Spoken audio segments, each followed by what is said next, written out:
Okay, so October was a hectic month. First there was the new Pixel 8 series, S23 FE, OnePlus Open. Nice name. And second was the season of sales. Amazon and Flipkart had their annual sales. iPhone 13 and S21 FE were the hot items. And generally, November and December are silent months in India. There aren't many tech launches. But, if you want to buy a smartphone right now, hit the brakes, hold on, because as per the leaks and rumors, November and December globally will be lit. Brands like Xiaomi, iQOO, Realme, Redmi are all lined up. Plus, we have this unreleased phone here. Phone on steroids. Also, we'll have all new iMac.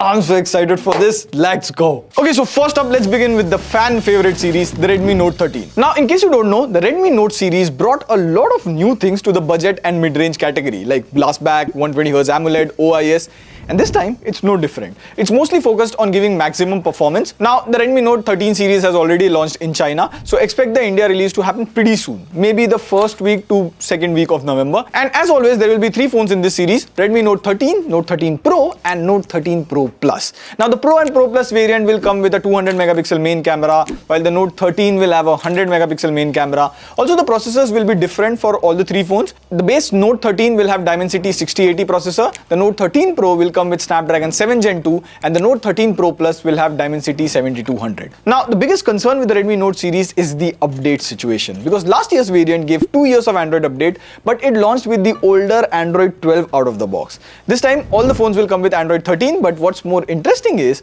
all the phones will be updated to Xiaomi's new HyperOS down the line. It will be interesting to see how this turns out. Now, in terms of pricing, there's nothing confirmed yet, but I'm just speculating it should be similar to last year. So you can expect the Note 13 to be around 20,000, Note 13 Pro to be around 25,000. The Note 13 Pro Plus should be around 30,000 rupees. I wonder if they cross the 30,000 mark, will it be like a budget or a mid-range series? Now, if leaks and rumors are to be believed, there could be 2 phones launching next month with the all-new Snapdragon 8 Gen 3. We'll get to the phones in just a moment, but first let's talk a little bit about the processor. So the 8 Gen 3 will have a 3 nanometer fabrication. For those of you who don't know, in simple terms, it means it will be more faster, battery efficient and cooler. But how much faster? Well, as per this report, the Snapdragon 8 Gen 3 scored around 1.8 million on Antutu. That's like the highest score I have ever seen. So the question that has to be asked is, finally, after so many years, will an Android processor be able to beat Apple's Bionic?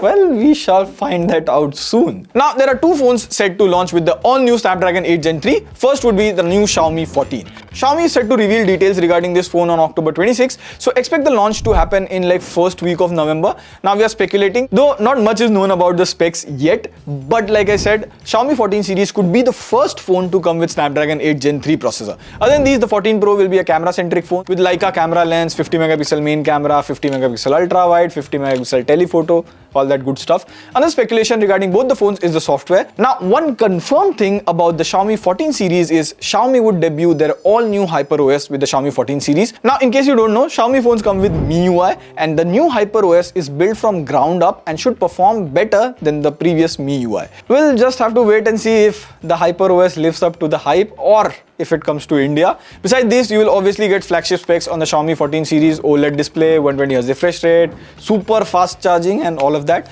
Regarding the price, well, both of these are flagship phones, so they will be expensive. Expect it to start around 80,000 rupees. And the next phone with Snapdragon 8 Gen 3 is iQOO 12. Now, the iQOO 12 series is going to be a gaming focused phone. The tentative release date for iQOO 12 is around 7th of November. Now, talking about the specs, obviously, you will have the latest and the greatest Snapdragon 8 Gen 3, and rumor has it, it would come with a 2K AMOLED display which can go all the way up to 3000 nits of peak brightness. Now that is super bright, that's like retina blinding brightness. Other than this, there could also be a 50 megapixel main camera, 120 watts fast charging, up to 24 GB RAM. Finally, we can open 10 tabs in Chrome. Other than this, iQOO 12 will also have an overall design change, and as per this article, the design looks pretty lit, right? Like iQOO hasn't changed the design since iQOO 7, so that is something refreshing.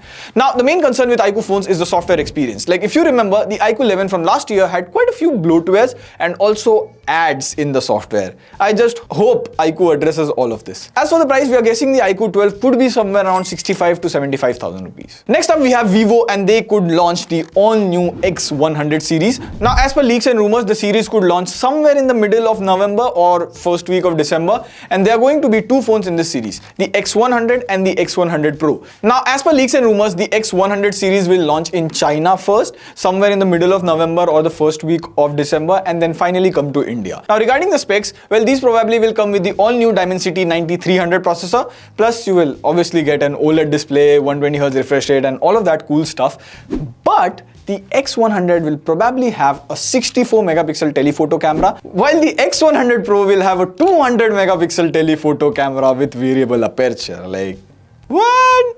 Other than that, the Pro model would pack in a massive 5400 mAh batteries. And as for the price, there's nothing clear yet, but expect it to be somewhere around the X90 series. The X100 Pro could be around 85-90,000, whereas the X100 would be around 65,000 rupees. Moving on, we have rumored launches from Apple, especially the new iMac lineup. Now, this is not confirmed yet, but Apple could launch new 24-inch iMac sometime in November. This will be a silent launch. And if this happens, the iMac will finally be upgraded to the M2. Now, if you remember, the iMac is the only Apple product that is still on M1. And rest of the specs will probably be similar to the present iMacs. The base model will have a 8GB RAM, 256GB storage, along with a 24-inch 5K Retina display. And iMacs are probably the best all-in-one computers out there, so it will be nice to finally have them upgraded to M2.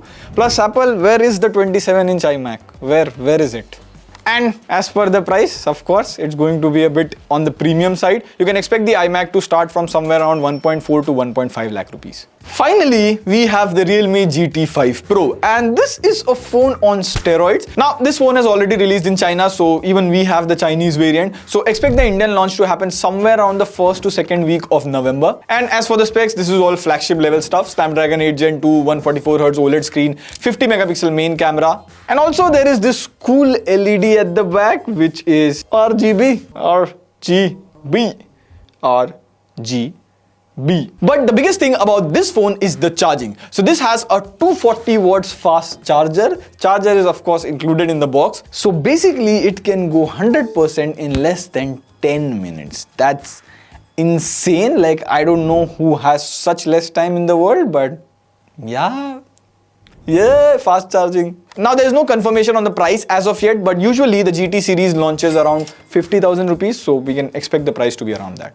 So yeah, that was the list. November is going to be an expensive month. Like, most of the phones here are of flagship nature. I'm super excited to see how the new Snapdragon 8 Gen 3 turns out. Lots of comparisons to do. So let us know which phone are you looking forward to. Until then, this is Pradeep signing off. I'll see you in the next one. Pew, pew, pew.